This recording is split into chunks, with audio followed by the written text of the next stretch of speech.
Notícia urgente direto de Brasília durante o julgamento de Jair Bolsonaro. Alcolumbre fecha acordo com Arthur Lira, Moraes e Jair Bolsonaro sobre anistia de Bolsonaro, porém com um grande detalhe, e você vai ver aqui agora, na calada da noite, por trás das cortinas, quando ninguém esperava, pessoal, vazou esse encontro e esse acordo ali em Brasília. O povo brasileiro não fica sabendo de nada e está sendo enganado. Mas agora a verdade apareceu. Vocês vão ver aqui agora. Vejam só, pessoal. Davi Alcolumbre e Arthur Lira articulando para 2026 e tem a ver com Jair Bolsonaro, porque o Lira foi visitar o Jair Bolsonaro na sua residência, onde ele cumpre prisão domiciliar, amando do Moraes. Mas tem uma trama por trás disso tudo envolvendo governador Tarcísio de Freitas. Pessoal, dá um like nesse vídeo, se inscreva aqui no canal para ver outras matérias como essa. O clima está muito tenso em Brasília e agora o advogado Sandro vai trazer para nós aqui. Inclusive, você deve se inscrever no canal do Sandro Gonçalves. Vamos para a matéria e voltamos em seguida. O jogo já está planejado. O Arthur Lira foi até o Bolsonaro. Ficou 2 horas lá dentro conversando. Quem que é o suprassumo poderoso do Centrão? Arthur Lira. Quem deixou o Arthur Lira ir lá conversar com o Bolsonaro? Alexandre de Moraes. O que eles falaram? Não sei. Penso que seria o Bolsonaro. É o seguinte, não entre em atrito com o Tarcísio, nós vamos aprovar uma anistia, junto com o Centrão, o Kassab já entrou nessa, todo mundo já entrou nessa, nós vamos aprovar essa anistia, o Tarcísio vai levar o mérito de ter conseguido a anistia para você. Nós vamos derrotar o STF, porque o STF está querendo uma anistia, mas que te mantém preso, só redução de pena, é o que o Alcolumbre quer, mas nós vamos bater de frente. Então, você sai livre, Bolsonaro, o Tarcísio ganha a eleição, o STF abaixa a bola e aí pacificou o país, tá tudo bonito. Só que um detalhe tão grande que vocês não pararam para pensar se isso acontecer.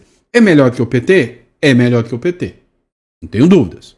Mas, você já parou para pensar que se o Tarcísio ganhar em 2026, ele vai entrar devendo até a alma pro Centrão?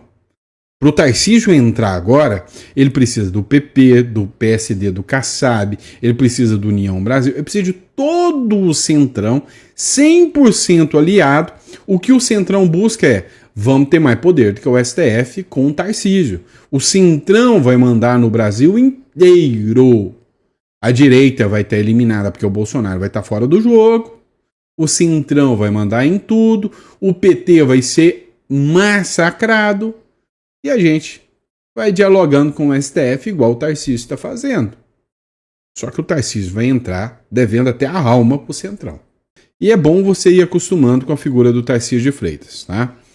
Olha, o Tarcísio de Freitas consultou o STF por anistia e condenados do 8 de janeiro. O PT está acusando de obstrução e pediu a apreensão do passaporte do Tarcísio de Freitas. Sim, por mais estúpido, imbecil e ilógico que seja uma situação como essa, o PT diz que o Tarcísio, ao fazer a articulação política, está tramando um golpe e pediu a apreensão do passaporte do cara. O governador de São Paulo, Tarcísio de Freitas, tem se movimentado ativamente em Brasília para articular um projeto de anistia aos condenados pelos atos do 8 de janeiro de 2023, incluindo o ex-presidente Jair Bolsonaro, que enfrenta um julgamento no STF por suposta tentativa de golpe. Em reuniões com o ministro do Supremo, Tarcísio busca construir um texto que resista a questionamentos de inconstitucionalidade, uma clara tentativa de desafiar a postura rígida da Corte, que insiste em criminalizar manifestantes e lideranças políticas sem considerar o contexto político da época. A ação do governador expõe a intransigência do STF, que parece mais interessado em consolidar narrativas punitivas do que promover uma pacificação nacional, ignorando precedentes históricos de anistias no Brasil. Que matéria bem redigida essa matéria aqui, né? Que foi publicada pelo Diário 360. Realmente, uma matéria muito bem redigida. Eu preciso que você entenda. Há uma articulação pela anistia. O STF não está nem um pouquinho satisfeito com isso. Matéria do Metrópolis. O STF prepara contra-ataque caso o Congresso aprove a anistia. Gente, isso aqui em qualquer democracia séria seria caso de abrir uma investigação, de ministros caírem. Enfim, seria algo impensável numa democracia. O STF preparando um contra-ataque ao poder eleito. Isso é um atentado à democracia. E aí, num país sério, uma matéria como essa não existiria e não seria dada com tanta tranquilidade. Com a adesão do... Agora presta atenção. Eu quero que você preste atenção aqui. Com a adesão do Centrão ao tema, ministros do STF já preparam um contra-ataque a uma eventual aprovação pelo Congresso da anistia aos condenados no 8 de janeiro. Então, o Centrão aderiu, o STF prepara uma anistia. O próprio ministro Luiz Roberto Barroso já deu depoimentos e declarações de que a anistia é um ato eminentemente político, né? E como um ato eminentemente político, cabe ao Congresso. E o STF, ao declarar guerra ao Congresso, não está atentando contra as instituições democráticas? Ou melhor, quando falam que o STF é uma instituição democrática, a gente precisa pensar que o Senado foi eleito, o STF não. Então, no meu ponto de vista, e se eu estiver errado me corrijam, o Senado é mais democrático do que o próprio STF. O STF, ao atentar contra o Senado, está atentando contra uma instituição democrática, declarando guerra, né, contra o Congresso todo, não só contra o Senado. O Davi Alcolumbre não quer entrar nessa bola dividida com o STF. O Davi Alcolumbre já se declarou inimigo total do Bolsonaro. O foda é que o Bolsonaro e muita gente ainda convenceu que o melhor era apoiar o Davi Alcolumbre, né? Não faz muito sentido um argumento como esse. Pois é, dá uma olhada nessa matéria da Folha de São Paulo aqui, né? Da Folha de São Paulo. Ó, o Alcolumbre tem um aval do STF para reduzir as penas do 8 de janeiro. Mas o Centrão quer uma anistia que livre o Bolsonaro da prisão. Não é o que o STF quer. Ou seja, é um poder que deveria ser imparcial, apolítico, atuando politicamente junto com o presidente de uma casa. Isso é uma aberração. Enquanto o presidente do Senado, Davi Alcolumbre, afirma a Folha que defende um texto que apenas reduza penas de condenados pelo 8 de janeiro sem inclusão do andar de cima, líderes do Centrão da oposição dizem não haver apoio a essa ideia nem no Senado e calculam ter votos suficientes para aprovar um amplo perdão para todos os envolvidos. Perdão que, porém, manteria a inelegibilidade de Bolsonaro por condenação na Justiça Eleitoral, sacramentando a candidatura presidencial do governador Tarcísio de Freitas. Eu posso dizer que eu avisei? Vamos lá. Vamos ver. Ó, escuta de novo. Eu tô avisando já uns 3 editoriais. Perdão que, porém, manteria a inelegibilidade de Bolsonaro por condenações na Justiça Eleitoral, sacramentando a candidatura presidencial do governador Tarcísio de Freitas ao Republicanos. Olha, eu já avisei, o Centrão quer o Tarcísio de Freitas. O STF, ele sente que se ele deixa o Bolsonaro solto, ele perde força. Com o Tarcísio entrando e o Centrão ganhando força para ficar do jeito que o Centrão quer, o STF sabe que na próxima eleição sem Lula, o STF vai ser minado e alguém do STF vai ser rifado. E todo mundo sabe que é o Alexandre de Moraes. Vamos lá. Começaram um ataque pesado agora contra o Bolsonaro. Natália Bonavides, acho que é deputada, não tenho certeza, né? Alerta, de golpe.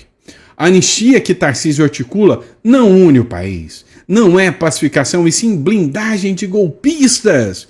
A tentativa de golpe de 8 de janeiro não se apaga com perdão e aprovar isso é uma continuação do golpe. Tudo do bolsonarismo é sobre salvar a própria pele. Eles não têm, no mínimo, de respeito com o país. Cara, Bolsonaro está sendo rifado aqui. É o Centrão. Jogando o Bolsonaro de lado, o STF já está de acordo, só que o Tarcísio entende, não, peraí, para mim ser eleito, o Bolsonaro tem que estar livre e fazer campanha para mim. Já o STF fala, com o Bolsonaro livre, eu fico enfraquecido. Então, eles só estão aparando a aresta do acordo que já existe. Acabou. É isso. Vocês entendem que é um acordo que já existe. O único que não quer saber desse acordo é o PT, que não quer deixar o poder. Mas o próprio STF já sabe que o PT no poder destrói o país. E nem para o STF isso é interessante. Olha, entende um negócio. Só está acontecendo essa batalha dos Estados Unidos contra o Brasil por causa das manifestações do Lula, da atuação do Lula. Então, na prática, nem o STF, isso aí eu já falei milhares de vezes, queria o Lula. Teve que admitir o Lula. Mas o STF mesmo sempre quis o teatrinho das tesouras. O STF queria o Aécio na época lá da Lava Jato. Vocês sabem disso, eu não estou falando besteira. E aí vem, ó, o deputado do PT aciona o STF contra Tarcísio por articulação de anistia.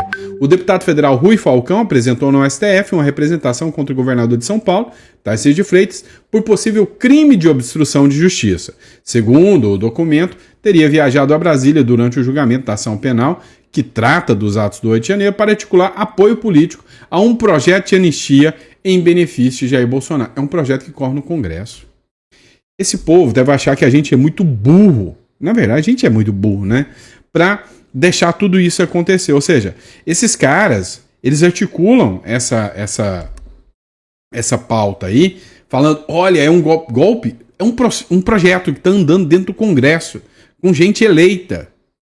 E são os deputados e senadores que votam. Isso sim é democracia. Golpe é interferir contra as decisões do Congresso. E aí vão fazer o quê? Pegar o Tarcísio, né? Agora, a gente precisa entender o seguinte. Dentro desse jogo, e aqui a gente... Ó, eu não tô aqui para fazer oba-oba para você. Você tá procurando um canal que... Gente, o Bolsonaro vai bater o pé na mesa. Se você procura esse tipo de canal, errou. Errou! Aqui não. E a gente vai falar a real. Eu costumo acertar nas minhas previsões. Essa aqui eu errei bonito. Bonito. Ainda bem, tá? Eu disse o seguinte, e assim, eu achei que era o óbvio, né? Falei, olha, fizeram essa denúncia do Tagliaferro, é uma bomba sem tamanho, assim como a Lava Toga, a mídia vai varrer isso para debaixo do tapete e vai ignorar isso aí. Vai jogar isso aí no nada. Errei. Porque a mídia tá postando isso o tempo inteiro. O Tagliaferro diz que enviou aos Estados Unidos material que acusa Alexandre de Moraes de fraude. Pois é, por incrível que pareça, até o UOL, Folha de São Paulo, eu acho que o Moraes incomodou tanto que até a mídia estava procurando um jeitinho de dar uma minada e uma derrubada no Moraes. E agora, cara, tá em todos os jornais. O ex-assessor do ministro Alexandre de Moraes, do Supremo Tribunal Federal, Eduardo Tagliaferro, disse nessa quarta-feira que enviou aos Estados Unidos um material que, segundo ele, prova que o gabinete de Moraes, do Tribunal Superior Eleitoral, fraudou relatórios para justificar uma operação contra empresários bolsonaristas em 2022. O Tagliaferro informou que mais pessoas podem ser sancionadas a partir disso. Olha só o que disse o Tagliaferro. Todo o material foi encaminhado ao governo dos Estados Unidos e já está aqui em andamento no Parlamento Europeu. Eu não tive resposta ainda dos Estados Unidos. O que eu tive de resposta é que, com base nisso, mais pessoas serão sancionadas, declarou em entrevista ao Contexto Metrópolis. Pois é, meu amigo. Está tendo uma pressão muito grande em cima, né, do Tagliaferro, do Moraes, por causa do Tagliaferro. A mídia está dando, né, e não é só o Metrópolis, está dando muita ênfase nos discursos do Tagliaferro. E aí o Alexandre de Moraes teve que se manifestar. Mentira. Pronto. Não apresentou prova, nada, só falou mentira. E pronto. Vamos lá, dá uma olhada. Matéria do Metrópolis. Permita-me fazer uma provocação aqui ao senhor em relação, né, ao que o senhor afirma ter havido diversas irregularidades durante a sua atuação no TSE. Por que, quando no momento dessas situações, o senhor não denunciou? Para quem que eu vou denunciar com a pele? Para Alexandre de Moraes? Ou para algum órgão abaixo? Algum Corregedoria não seria instituição passível? abaixo? Qual? Mas qual corregedoria? Da onde? Do Supremo Tribunal Federal? Me diz. Se fazendo o que eu estou fazendo, nada acontece. Na verdade, se eu fizesse algo desse tipo, hoje eu não estaria aqui denunciando, eu estaria morto. Então não tinha para quem denunciar. Porque mesmo denunciando, jogando na imprensa, falando em Senado, falando em Câmara, nada está mudando. Então esquece, não existe. Se não estaria, se isso fosse uma coisa efetiva, que surtisse efeito, eu estaria no Brasil, não estaria na Itália. Permita-me. Olha só, estaria morto. Para quem eu iria denunciar? Alexandre de Moraes? Para um órgão abaixo? Corregedoria de onde? Supremo Tribunal Federal? Se fazendo o que eu estou fazendo nada acontece, na verdade, se eu fizesse algo do tipo, hoje eu não estaria aqui denunciando, eu estaria morto, disse Tagliaferro em entrevista ao Metrópolis, né, aqui ao Capelli aqui. Agora, a grande questão que fica é a seguinte: a mídia está dando ênfase a tudo isso.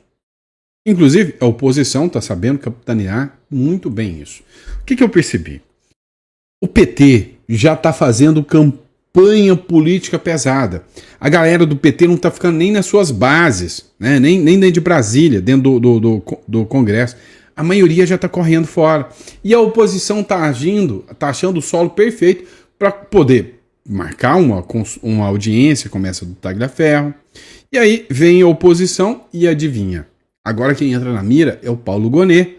Oposição vai pedir impeachment de Gonet e proteção à vida do Tagliaferro. Meu amigo. Cara, o Tagliaferro é uma figura que a qualquer momento pode ser alvo de uma queima de arquivo. Não tenho dúvidas. Não tenho dúvida. O cara está incomodando. Ele sabe disso. Medidas articuladas pela oposição a Luiz Inácio Lula da Silva incluem a solicitação de impeachment do Procurador-Geral da República, o Paulo Gonet, a requerimento de habeas corpus para Jair Bolsonaro e outros 7 acusados de suposta tentativa de golpe, depois de denúncias de Eduardo Tagliaferro, ex-assessor do ministro Alexandre de Moraes ao Tribunal Superior Eleitoral. Entre as ações definidas nessa quarta-feira estão o envio de relatório com as denúncias de Tagliaferro ao governo dos Estados Unidos, Itália e Argentina, além de pedido à Embaixada da Itália no Brasil para apoio à proteção a Tagliaferro e solicitação ao governador de São Paulo, Tarcísio de Freitas, para garantir a família do ex-assessor no estado. Meu amigo, o bicho está pegando. O Senado Federal mandou uma ordem para que o Tarcísio garanta proteção total e integral à família do Tagliaferro, que vive em São Paulo. E o jogo não para aí, tá? Depois de todas essas denúncias que foram feitas, olha só a matéria do Braddock Show.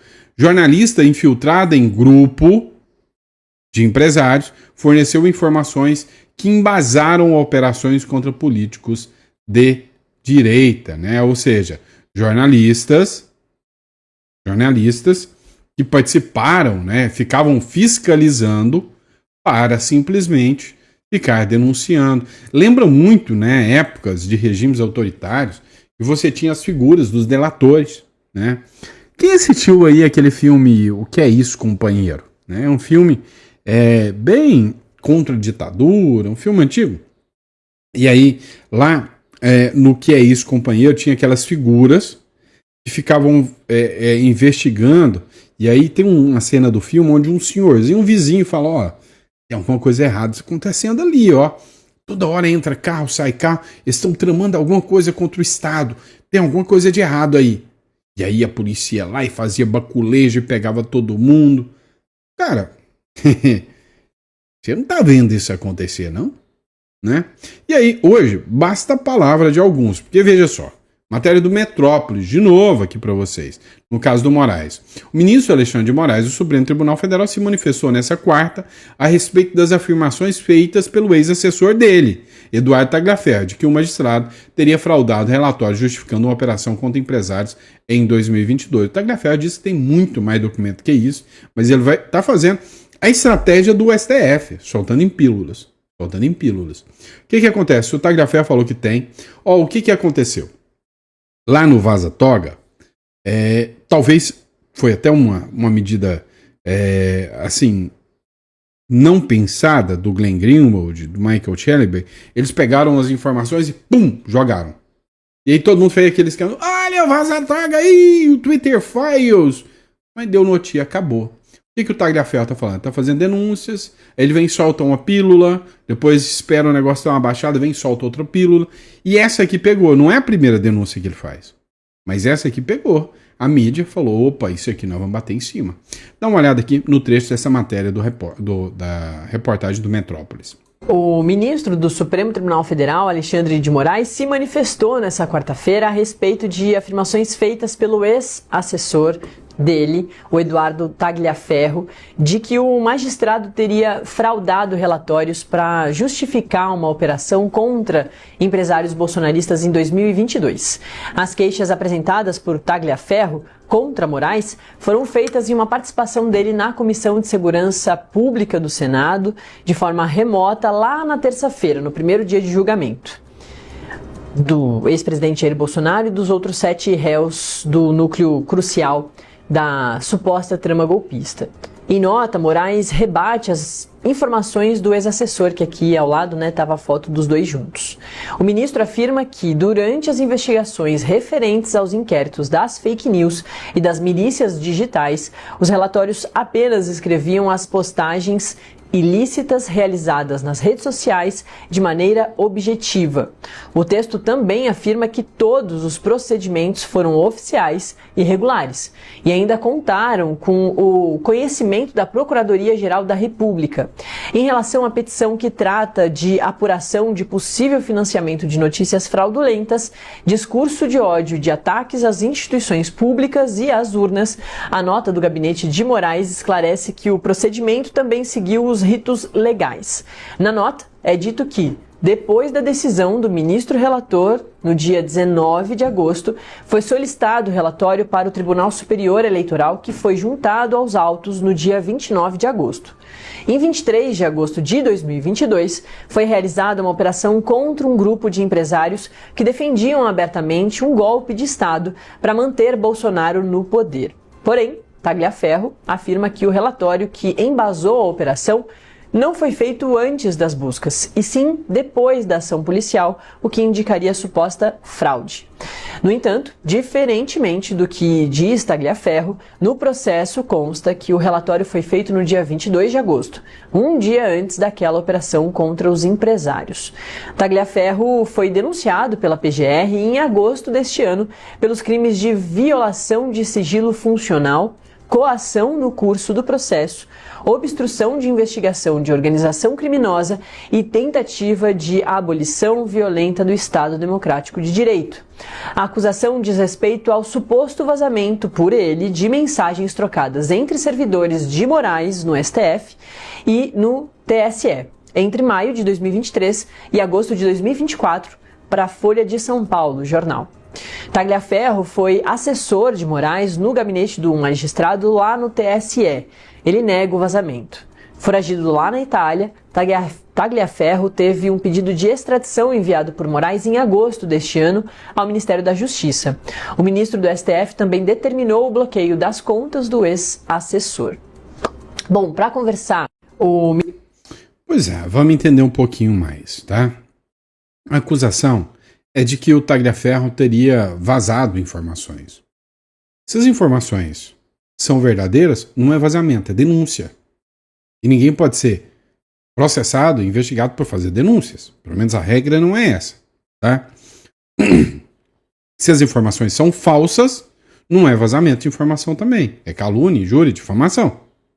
Então, tem muita coisa errada no direito brasileiro, mas muita coisa errada no direito. E não basta alguém fazer, durante uma audiência pública, denúncias e apresentar provas, e do outro lado o cara só fala, não, é mentira, eu segui a regra.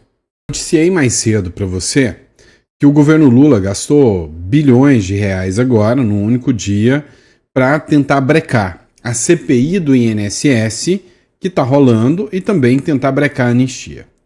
O lance é que o Lula literalmente está preocupado. Afinal, Veja só, junto com o Lula aqui, nessa imagem, tá o relator da CPI do INSS, que é o Alfredo Gaspar. E o Alfredo Gaspar, ele está querendo trazer o irmão do Lula na CPI do INSS. Mas tem um detalhe que ninguém prestou atenção. Ninguém. Por que não transformar isso numa reunião de família? Ora, se vai trazer o irmão do Lula, houve o Lula também? Pois é, ele já preparou essa aí para o Lula, nós vamos falar sobre isso. Segundo a matéria do Segredo Oficial, o relator da CPMI do INSS, que é o Alfredo Gaspar, cogita chamar o próprio Lula para depor na CPI do INSS. E disse o seguinte, ó, ninguém, mas absolutamente ninguém será poupado.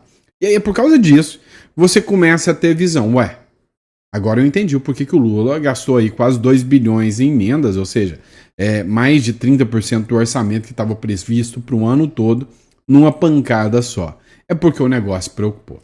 Segundo o site aqui, o jornal diz o seguinte: o relator da CPMI do INSS, que investiga a fraude no INSS, deputado Alfredo Gaspar, declarou que o atual presidente Luiz Inácio Lula da Silva e ex-presidentes podem ser chamados a depor, sim. O Alfredo Gaspar rejeitou a ideia de um acordão que protegesse autoridades. Ele enfatizou que o presidente da CPMI do INSS, senador Carlos Viana, busca evitar a politização da investigação. E aí, ele falou que sim, poderia haver a oitiva do atual presidente Lula, né? Olha só, o que acontece sobre isso na prática? Na prática, já foi feita a convocação para o Lula, já em outra CPI, que foi na época a CPI dos atos do 8 de janeiro. O STF já entendeu que seria uma violação a poderes convocar o presidente da República para poder depor numa CPI. Então, provavelmente, se houver a convocação do Senado para ouvir o presidente Lula, ele vai recorrer ao STF e vai conseguir bloquear essa oitiva. Mas que está deixando ele preocupado? Tá. O STF já está com seus problemas grandes demais para ter que ficar tentando também apagar a fogueira do Lula. Meu amigo, você não entendeu, mas Brasília virou uma zona de guerra. Bora lá, pessoal. Esse caso aqui, vocês devem ter visto isso. Olha só, preso na Espanha, o candidato mais rico do Brasil apela ao STF e perde. Você já ouviu falar do caso do João Henrique Pinheiro, né? Que é esse cara da foto aqui. Vou até chegar mais perto aqui para que você possa ver. Já viu esse cara aqui, né? O João Henrique Pinheiro? Pois é. Ele foi candidato. Concorreu. O cara mais rico do Brasil. O que acontece? O governo boliviano argumenta que ele foi lá na Bolívia, fez um negócio bilionário lá, deu calote, deu linha e praticou um belo de um estelionato na Bolívia.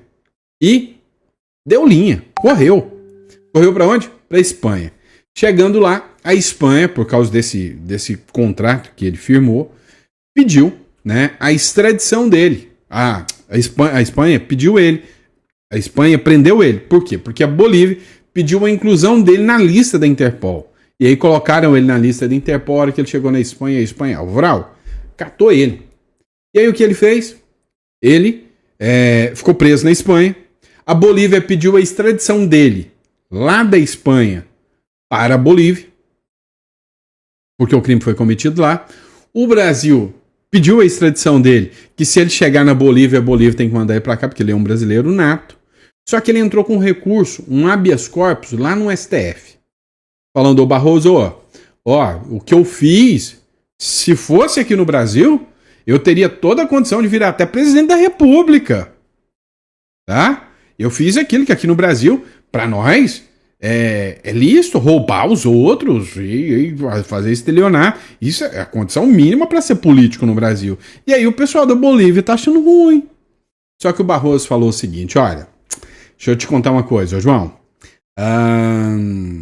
Eu não tenho poder para dar habeas corpus contra uma decisão do judiciário da Bolívia. Então eu nego o habeas corpus.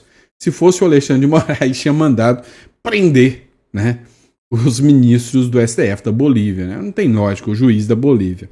Ó, resumo, fritando aqui dos ovos. A gente vê que o Barroso, apesar de tudo, ele ainda observa as normas e regras internacionais, enquanto que o Alexandre de Moraes causou o imbróglio completo com a justiça americana por não observar as regras e preceitos básicos dos tratados e convenções internacionais. E eu só quis usar esse caso dele aqui para mostrar isso para vocês. O Barroso, ele não está querendo entrar em atrito com outros países, não. Tá? Não é à toa que o Barroso está querendo pular fora do STF e pegar uma embaixada aí. Pois é, pessoal, diante disso tudo, o que nos resta, na verdade, é só pedir a Deus para ter misericórdia do povo brasileiro, porque quando você vê esse tipo de acordo sendo proposto, qual que seria o acordo? O Jair Bolsonaro ficaria inelegível, porém a anistia iria passar na Câmara dos Deputados, vai passar também no Senado, mas aí eles jogariam toda a bola e todo o crédito para o Tarcísio de Freitas. E aí, pessoal, o Centrão ali em Brasília, que é quem realmente governa, estaria com a faca e o queijo para eleger um novo presidente em 2026, repetindo o que a gente já viu alguns anos atrás, né? Aquela política do café com leite, né? Onde ora um governava, ora o outro governava. E parece que existe um complô, existe um combinado em Brasília para derrubar o PT, que já está há mais de 20 anos no poder, pessoal. Se você somar, são 5 mandatos. E agora eles querem reeleger o Lula no 4º mandato do Lula, para ser o único presidente a ter 4 mandatos nesse país. E aí existe então esse acordo aí, esse acordão do Centrão, de Kassab, do Republicanos e também com o Tarcísio, para poder negociar com Jair Bolsonaro. Olha, nós te damos anistia, né? Vamos dar anistia, os presos vão para casa e você vai ser anistiado. Porém, vai continuar inelegível, não vai poder participar das eleições. Eu quero que você coloque aqui nos comentários o que você acha desse acordo. Ele é indecente, é um acordo escuso, é um absurdo, Bolsonaro não tem que aceitar nada disso, ou pode ser uma saída, pelo menos para o Jair Bolsonaro não ir para a prisão, mas aí, né, para 2026 não concorreria às eleições. E aí também você pode colocar aqui nos comentários, você quer Jair Bolsonaro elegível, livre da cadeia para 2026? Coloca aqui nos comentários. Agora, nós temos que ser realistas, né, pessoal? Realistas. Do jeito que as coisas estão, vou falar bem a verdade aqui nesse canal, não adianta eu ficar enrolando você. Do jeito que as coisas estão, o STF vai condenar Jair Bolsonaro e ele deve sim receber uma condenação ali e ir preso. Isso não é difícil de acontecer. Aliás, no Brasil, né, nós já tivemos o Collor preso, nós já tivemos o Lula preso, nós já tivemos também o Michel Temer preso. E agora eles querem prender Jair Bolsonaro sem ter cometido nenhum tipo de crime. Olha qual foi o crime dele. Se reuniu com embaixadores quando ele ainda era presidente, ou seja, estava fazendo o seu trabalho. Agora, a conversa que ele teve, isso ali não dá conta de ninguém. É a conversa entre liderança, entre líderes de países. O outro crime que eles estão querendo colocar sobre ele, que pode dar mais de 35 anos de cadeia, subiu num carro de som, abuso de poder, ou seja, que ele teria ganhado vantagem eleitoral antes das eleições só por ter subido no carro do som ali do Silas Malafaia, né? Um grande absurdo, tudo um teatro, o teatro já está armado agora. O Arthur Lira ter ido na casa do Bolsonaro para fazer uma visita, alguma proposta ele levou para ele, né, pessoal? Já tinha uma proposta antes, que inclusive quem denunciou, quem botou a boca no trombone foi o Eduardo Bolsonaro, o filho de Bolsonaro, que está nos Estados Unidos, ele falou isso. Inclusive, as conversas vazaram, né? A Folha de São Paulo colocou o print aí, né, das conversas do WhatsApp entre o Bolsonaro e o Eduardo Bolsonaro, onde a proposta era o seguinte, deixe a anistia passar ali no Congresso, porém, ela não vai ser total e irrestrita, ela vai ser em partes, Os presos vão para casa, mas eles vão continuar respondendo o processo, eles vão ficar em prisão domiciliar, eles não podem sair de noite, eles vão ter seu passaporte, quem tiver passaporte vai estar retido. Em troca disso, o Bolsonaro não iria para a prisão e as sanções do Donald Trump, sanção tarifaço, visto cancelado, isso seria anulado. Iria pedir para o governo americano anular essas sanções, o Bolsonaro não iria para a prisão e os presos seriam anistiados, só que continuariam respondendo o processo. Outra proposta também totalmente indecente, né? Por quê? O que Eduardo Bolsonaro falou bem assim com o pai dele? Eles vão te colocar na prisão novamente, porque não existe nada assinado, não existe nada de papel. Isso é apenas um acordo de boca. Tudo isso, pessoal, na verdade, o povo brasileiro tem que entender. Aquilo que passa na mídia, aquilo que passa na Globo, no SBT, na CNN, é só fachada. Lá dentro acontecem vários acordos. Inclusive, os próprios ministros do Supremo, eles têm o telefone dos parlamentares e quando está tendo uma votação muito séria, muito importante ali em Brasília, eles ligam e pedem para não votar. Ou seja, um grande circo, um grande teatro que a gente vê no Brasil. Se inscreva aqui no canal, pessoal. Quero te convidar para se inscrever. Aqui nós vamos falar a verdade, tudo aberto e você vai ficar muito bem informado. Se inscreva no canal, dá um like nesse vídeo. Estamos juntos.